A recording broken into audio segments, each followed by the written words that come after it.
Okay, Bismillahirrahmanirrahim. Assalamualaikum warahmatullahi wabarakatuh. Untuk kuliah yang ketiga, pada hari ini saya akan membentangkan tentang hak pengguna dan juga pengusaha. Okey, hak pengguna, kita ada hak pengguna, kita ada hak pengusaha.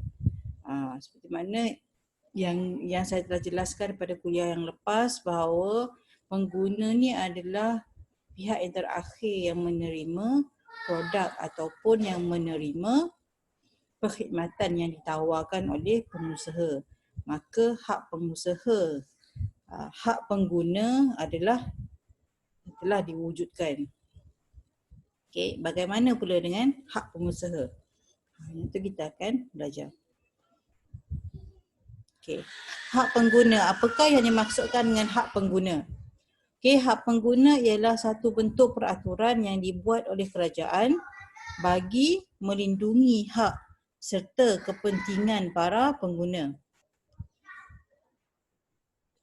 Okey. Sebagai contoh, penjual-penjual diwajibkan menunjukkan tanda harga sebagai tanda pemberitahuan kepada pengguna. Itu adalah hak pengguna. Itu satu bentuk peraturan yang dibuat oleh kerajaan bagi melindungi hak serta kepentingan para pengguna. Maksudnya para kerajaan maksudnya kerajaan telah membina, telah membentuk satu bentuk peraturan yang dikenali sebagai hak pengguna. Untuk apa? Untuk melindungi kebajikan pengguna. Contohnya adalah penjual-penjual wajib untuk memaparkan tanda harga supaya peniaga itu tidak membuat spekulasi harga yang berbeza-beza berdasarkan kepada pengguna. Maksudnya, kalau contoh Pak Ali telah menjual limau kepada Aminah. Dia tidak memaparkan tanda harga berapa sekilo harga limau yang dia jual. Okey, 1 kilo jual, bila dia nampak je, contoh lah, apabila dia nampak je orang perempuan datang membeli, maka dia akan bagi harga sekilo RM8. Tiba-tiba datanglah perempuan yang tua kan, contoh orang yang dah umur 50 lebih, 60 lebih, dia pun letak harga RM10, mahal sikit. Lepas tu datanglah pula tiba-tiba pembeli yang ketiga, dia seorang lelaki pula, dia pun letak RM15 sekilo.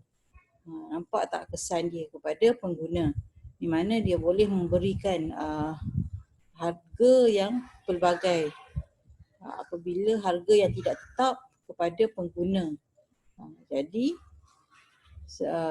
ya, itulah kenapa hak pengguna ini diwujudkan, untuk melindungi hak-hak pengguna.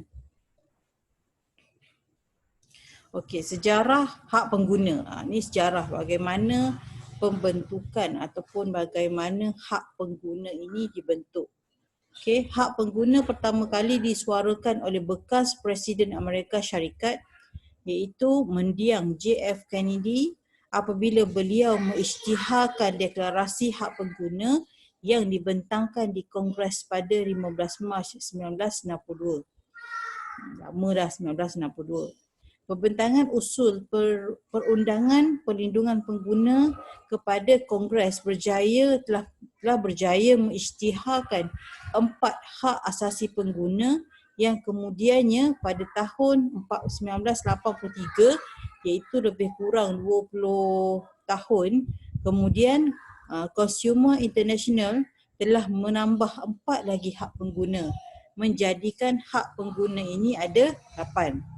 Pada tahun 1962 ada 4. Kemudian pada tahun 1983 ditambah lagi 4 hak pengguna. Maka jumlah keseluruhan bagi hak pengguna adalah 8. Okey, apa hak pengguna? Pertama adalah keperluan asas. Yang kedua keselamatan, yang ketiga hak untuk mendapatkan pendidikan, hak mendapatkan maklumat, hak untuk membuat pilihan, hak untuk bersuara, hak untuk mendapatkan ganti rugi dan alam sekitar yang sihat dan selamat.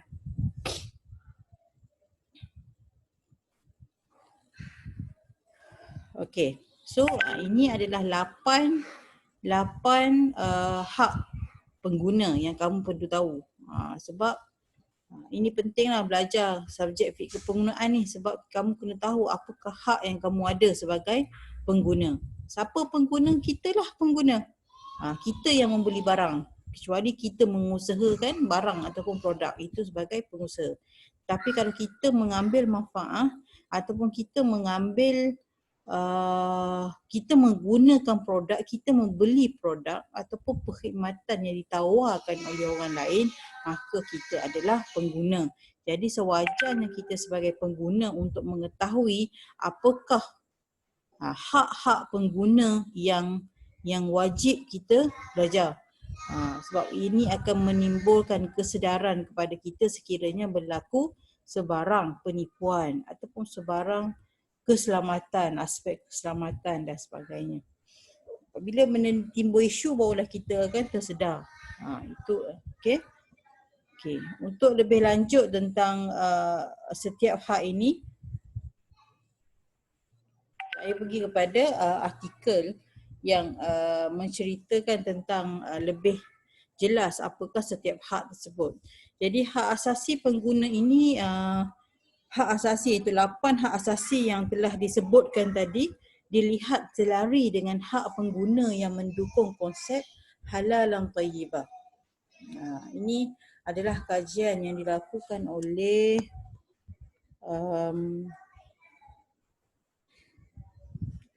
Nasihah Naimat Elistina Abu Bakar, Afidah Mastura Muhammad Arif, Muhyiddin Uthman daripada Institut Penyidikan Produk Halal, dan juga Jabatan Pengurusan Sumber dan Pengajian Pengguna daripada UPM.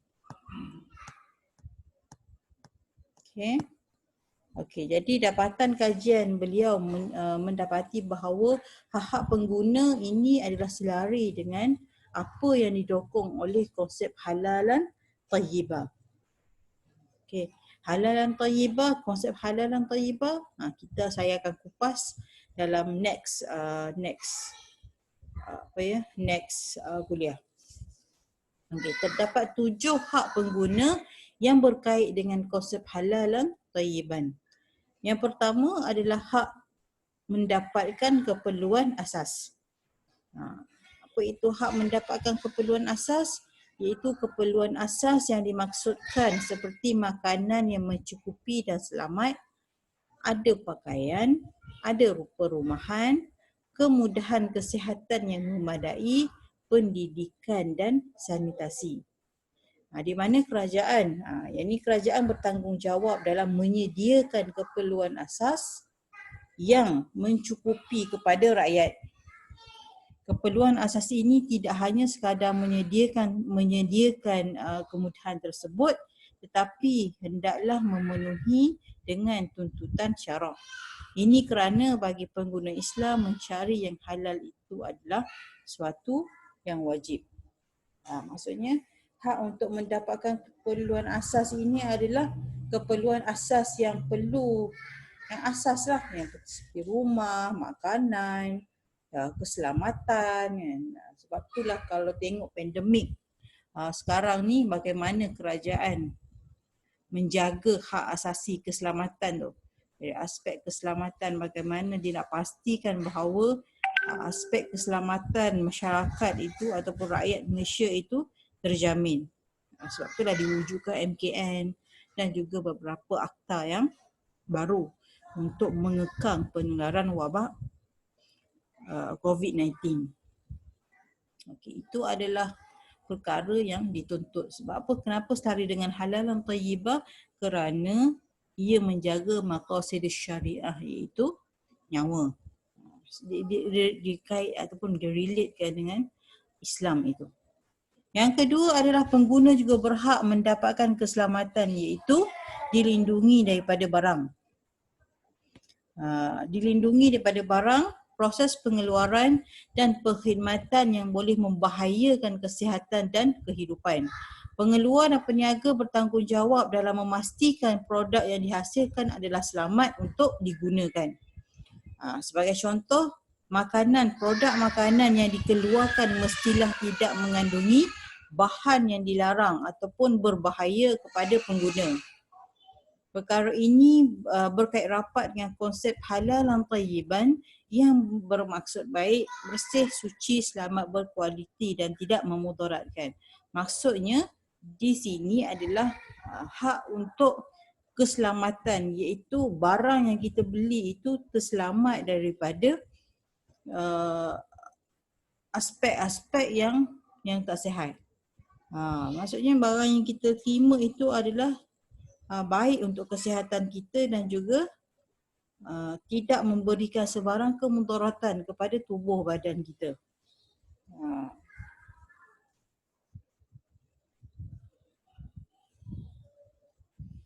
Jadi sebagai pengusaha, mereka wajib menyediakan barangan yang tidak yang dilarang ataupun berbahaya. Maksudnya tidak perlu wajib tidak mencampurkan di antara bahan yang halal dengan bahan yang haram, ataupun dalam bab makanan. Kalau dalam bab kosmetik adalah tidak mencampurkan bahan-bahan. Contohnya adalah bahan kosmetik muka kan. Nak putih mestilah putih kan.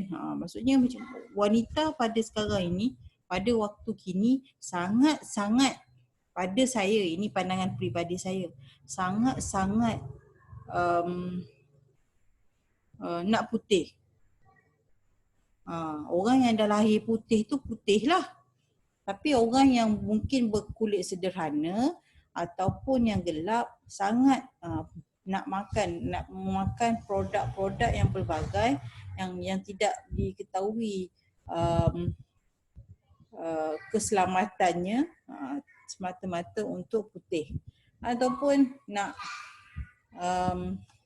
nak dapat wajah yang mulus, yang tak ada, orang kata apa ni, dekat kulit ni tidak ada jerawat, tidak ada parut jerawat dan sebagainya. Maka mereka menggunakan produk-produk yang cepat boleh menghakiskan kulit supaya kulit kita nampak glowing. Jadi itu adalah kesilapan dari pihak pengguna dan juga kesilapan dari pihak pengusaha kerana tidak memenuhi, ataupun kenapa saya kata silap pengusaha, kerana mereka tidak menyediakan bahan-bahan yang selamat. Sebab pemakaian lazimnya penggunaan bahan-bahan haram ataupun penggunaan bahan-bahan kosmetik yang berlebihan lazimnya memang akan merosakkan wajah, akan merosakkan kulit. Jadi benda tu tak baguslah untuk masyarakat. Yang kedua misalnya yang kedua adalah produk tersebut tidak ataupun ni makanan khusus tu nak kurus kan, produk-produk nutraceutical, iaitu produk-produk yang produk-produk yang gemuk nak kurus, so nak cuci usus dan sebagainya. Saya sarankan janganlah ambil. Memang orang perempuan, tak kira perempuan ataupun lelaki sekarang ni sangat obses untuk kurus. Kalau yang dah kurus tu alhamdulillah maintain je kurus. Tapi kalau kata dah berisi, sekarang ni mungkin antum rasa comel-comel, cute-cute kan. Tapi bila kita dah kahwin, kita dah bersalin, terutamanya perempuan lah. Orang lelaki dia tak bersalin kan. Jadi orang perempuan ni dia bersalin dan sebagainya. Biasanya dia akan mudah meningkat pembesaran dia. Macam tu. Saya tak nafikan sebab saya sendiri pun mengalami benda yang sama. Jadi biasanya kita akan mudah stres. Bila kita mudah stres, kita mudah untuk terjebak dengan pengambilan makanan-makanan yang boleh yang boleh memberi kesan kepada badan. Bukan saya nafikan semua produk tu tak bagus. Tak, saya tak nafikan. Ada produk yang bagus. Tetapi benda yang cepat untuk kurus dalam masa seminggu boleh lost weight dalam 10 kg, 5 kg tu adalah sesuatu yang tidak mustahil. Adalah mustahil. Sebabnya satu, kalau kalau kata produk tu dia nak cuci usus, maksudnya dia akan menghakis dinding-dinding usus kita. Allah dah ciptakan sebaik-baiknya usus tu dan menyebabkan, ada satu kisah saya baca, kerana dia nak kurus maka dia makan produk-produk kurus, dan makan-makan tu bila makan dalam kalau luar ni okey lagi, kalau dalam menyebabkan semua organ-organ penting dia rosak. Last sekali duduklah atas katil dengan bantuan oksigen. Tunggu masa saja untuk guna bantuan pernafasan lah. Orang dia tak sedarkan diri sehingga membahayakan nyawa. Kan? Mustahil untuk kurus dalam masa yang sangat singkat. Okey. Hak yang seterusnya adalah hak untuk mendapatkan maklumat yang tepat dan lengkap tentang sesuatu produk agar memudahkan pengguna membuat keputusan yang bijak dan tepat dalam pembelian produk. Hal ini bertujuan untuk mengelakkan pengguna daripada periklanan yang mengelirukan, label yang tidak jujur dan amalan lain seperti pemalsuan maklumat, penipuan dan penyelewengan. Pengguna memerlukan maklumat yang lengkap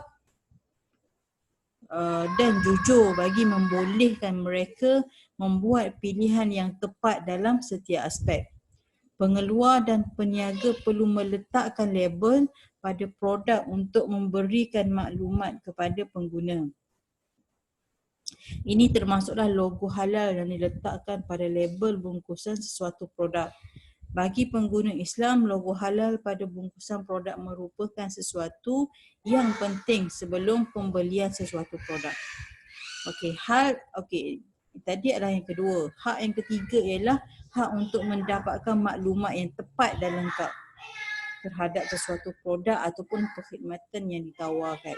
Jadi apabila antum nak beli sesuatu barang ataupun nak beli barang, maka antum kena check betul-betul maklumat.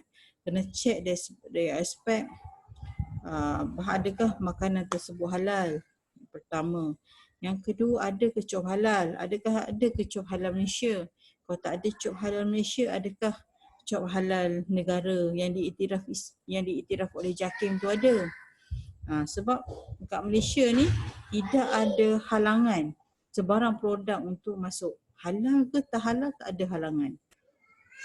Jadi kita sebagai pengguna perlu bijak untuk memilih produk yang ada dekat produk atau perkhidmatan yang ditawarkan oleh pengusaha.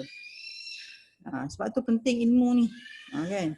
So antum kena pastikan adakah produk tersebut mengandungi bahan-bahan yang tidak halal.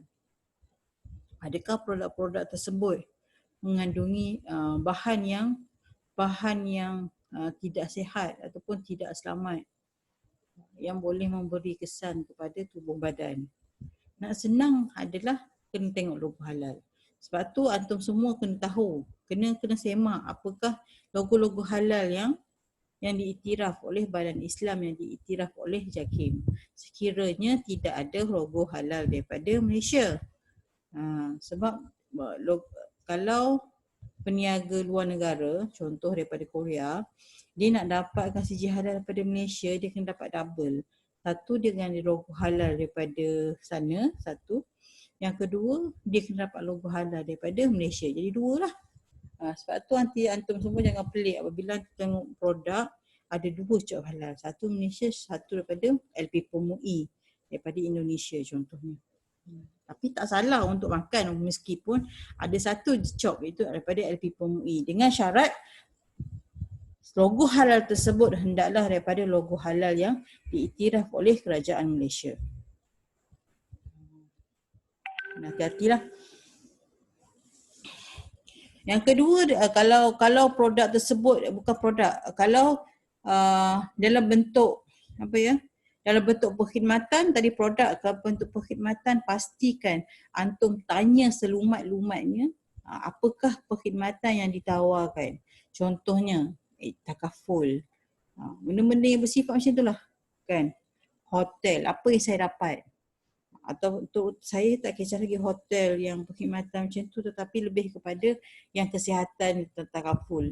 Sebab ramai yang bayar saja tanpa mengetahui apa yang didapat tentang takaful, apa yang didapat daripada kesihatan atau kumpulan kesihatan ataupun yang diambil. Panggil apa insurance kan, insurance. Insurance ni adalah sesuatu yang pada saya sangat penting lah. Kehidupan di bandar ataupun luar bandar ataupun bila antum dah kerja esok, saya sarankan untuk mengambil insurans, terutamanya golongan lelaki lah.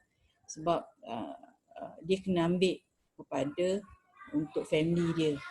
Dia kena ambil untuk melindungi isteri dan juga anak-anak dia. Sebab apa? Jadi kena faham betul-betul apa yang dia boleh dapat dengan dia ambil insurans tersebut. Kan dia macam-macam platinum lah apa-apa tu. Jadi kita kena jelas benda tu supaya senang. Apabila contohlah isteri sakit ataupun diri sendiri sakit ataupun anak-anak sakit, maka kita boleh refer kepada hospital swasta dan tidak hanya fokusnya kepada hospital kerajaan. Okay. Seterusnya adalah hak untuk membuat pilihan, bermaksud pengguna mempunyai kebebasan untuk memiliki dan menentukan jenis produk atau perkhidmatan yang diperlukan.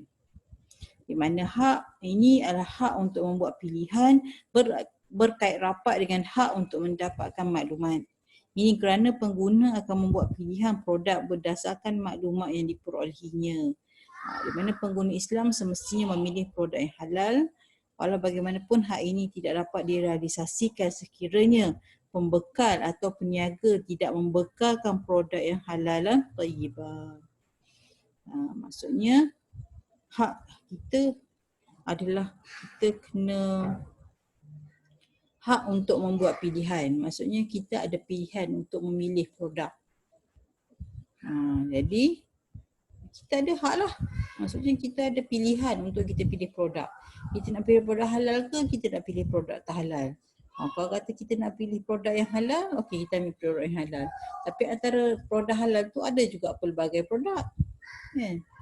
Jadi kita tengoklah yang mana sesuai dengan diri kita, yang mana sesuai dengan kulit kita, yang mana sesuai dengan kewangan kita. Itu adalah hak untuk pilihan ataupun hak untuk memilih.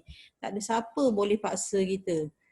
Kalau kita pergi ke kedai, saya paling tak suka bila saya pergi kedai, datanglah orang yang ya kak, akak nak beli apa kak? Yang tu saya bantang sikit. Sebab saya lebih suka biar kita sendiri memilih produk tersebut dan apa-apa produk yang kita nak, dan biar kita baca label dan sebagainya supaya kita jelas apa dengan barang yang kita beli. Bukannya bergantung kepada apa yang dia nak mention kat kita. Sebab kadang-kadang dia boleh manipulasi kita sebab kita tak tahu apa-apa. Jadi promoter lah contohnya. Promoter akan akak ni bagus untuk akak macam ni, akak macam ni. Sepatutnya bagilah kebebasan kepada kita sebagai pembeli untuk memilih produk yang sesuai dengan kita sendiri, sesuai dengan kulit kita dan juga kewangan lah. Kalau dia tawar produk yang berharga 500 satu produk, sedangkan kita tak mampu, so dia boleh mengganggu emosi dan juga pilihan yang kita nak buat. Okey, seterusnya adalah hak untuk bersuara. Hak bersuara. Di mana pengguna berhak mengeluarkan pendapat tentang perkara yang melibatkan kepentingan mereka. Melalui hak ini, pengguna boleh mengkritik atau menyampaikan ketidakpuasan berhubung dengan sesuatu perkara yang berlaku di pasaran, seperti contoh produk yang tidak halal ataupun tidak mencapai standard mereka. Pengguna juga boleh menyampaikan ketidakpuasan mereka melalui persatuan pengguna yang bertindak untuk memberi perlindungan kepada pengguna sekiranya wujud penindasan atau ketidakadilan yang berlaku, khususnya dalam isu halal. Ini hak dan kepentingan pengguna adalah terjamin.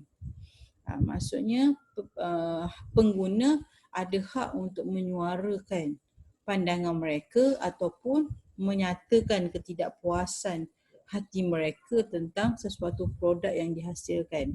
Contohnya, kita beli produk untuk merampingkan perut. Tiba-tiba kita guna tak jalan pun produk tersebut. Tak ramping pun perut kita.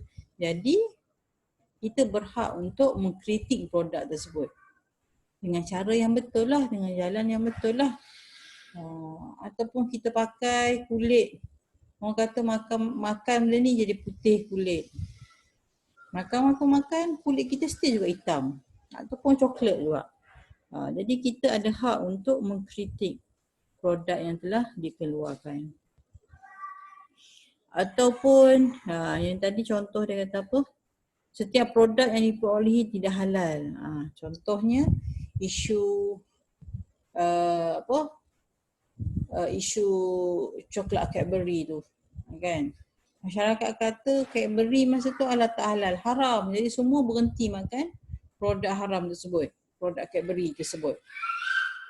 Sedangkan hitam putih tak ada lagi. Sayangnya betul lah tu, pengguna tu boleh mengkritik dan menyampaikan perasaan tu. Mungkin cara dia tak betul lah. Tapi nak kata the way yang dia dibincangkan tu ataupun the way dia suarakan hati tu adalah boleh dibenarkan, tetapi biarlah berpada-pada ataupun dia boleh adukan benda ni kepada PPIM. Kita ada kat Malaysia ada PPIM. Dia boleh adukan benda ni kepada PPIM. Supaya hak dan juga kepentingan kita ini akan terbela sekurang-kurangnya lah. Okey, seterusnya adalah pengguna berhak untuk mendapat ganti rugi ataupun pampasan. Sekiranya kita dapati barang yang kita beli tu cacat ataupun terdapat berbahaya ataupun mengelirukan ataupun tidak menepati perjanjian. Bagi pengguna Islam yang telah mengambil produk tidak halal, kerugian yang dialaminya tidak mudah dinilai menggunakan wang. Namun begitu, jika tindakan dapat diambil terhadap pembekal yang menggunakan logo halal palsu, ini dapat menyekat mereka daripada mengamalkan perniagaan yang tidak beretika.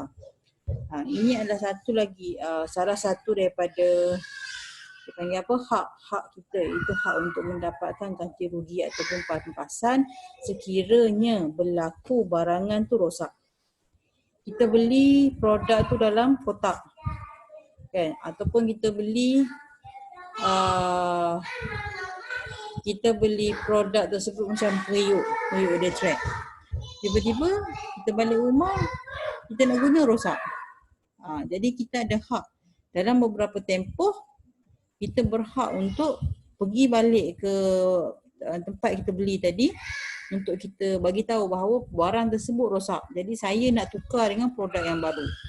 Saya pernah beberapa kali saya beli kasut, saya beli beg, saya beli baju, balik rumah tiba-tiba kasut tu rosak. Ataupun saya balik rumah tiba-tiba kasut saya pakai tu tak padan. Jadi saya akan pergi balik ke kedai tersebut, saya akan maklumkan bahawa biasanya macam itulah. Yang penting adalah kamu kena simpan resit. Setiap pembelian yang kamu beli, maka resit tu kamu kena simpan supaya apa-apa yang kamu rasa kamu tak puas hati, kamu boleh dapat balik.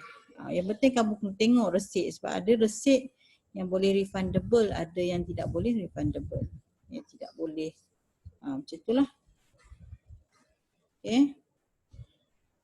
Akhir sekali adalah pengguna berhak mendapat pendidikan pengguna secara berterusan agar menjadi pengguna yang bijak dan juga berhemah. Perkara ini amat penting supaya pengguna mengetahui hak-hak pengguna dan tidak mudah ditipu oleh pihak yang tidak bertanggungjawab. Seperti mana yang saya telah bincang pada minggu yang lepas, iaitu pentingnya pendidikan pengguna.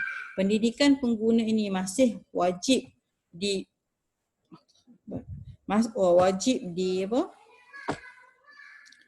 wajib kita berterusan ataupun wajib kita tanamkan daripada peringkat awal lagi, iaitu daripada kecil lagi, supaya daripada anak-anak kita daripada rumah lagi, supaya pendidikan itu berterusan sehinggalah ke universiti. Macam itulah. Itu pentingnya, kan, supaya pengguna dapat peka dan juga mengambil inisiatif bersikap ambil tahu tentang isu-isu kepenggunaan yang berlaku pada peringkat negara maupun antarabangsa melalui media massa dan juga elektronik. Jadi ketidakpekaan pengguna Islam dalam konsep halal dan tayyiban akan menyebabkan golongan peniaga akan mengambil kesempatan untuk memasarkan produk dengan cara yang tidak beretika. Kalau kamu perasan dalam hak-hak yang disebutkan ini, ada satu yang dia orang tak sebut, iaitu hak tentang alam sekitar yang sihat dan juga selamat. Di mana hak ini adalah hak yang ke-8 lah, kalau saya tak sebut lagi yang tadi. Jadi dan tak ada dalam artikel tersebut. Jadi hak alam sekitar yang sihat ni yang bermaksud seseorang itu ataupun masyarakat itu ada hak untuk mendapat ke alam sekitar yang sihat dan selamat. Kita ni sebagai pengguna kita berhak. Sebab itulah pencemaran, contoh pencemaran sungai. Itu adalah satu benda yang salah yang dibuat oleh masyarakat. Kan? Ataupun oleh pengeluar. Lazimnya dia orang nak mudah nak buang bahan kimia dan sebagainya, maka dia orang akan buang ke sungai. Dia orang akan buang ke sungai dan menyebabkan pencemaran. Sebab itulah kes-kes yang berlaku ataupun kes-kes kekotoran yang berlaku sungai ini lazimnya di mana? Di Kuala Lumpur, di Selangor, di Johor. Sebab apa? Sebab dia lebih kawasan industri, lebih banyak memberikan impak berbanding dengan lain. Bukan sahaja itu baru air, baru tak sebut lagi udara, kan. Apabila pembakaran dilakukan, maka kita akan dapat udara yang busuk.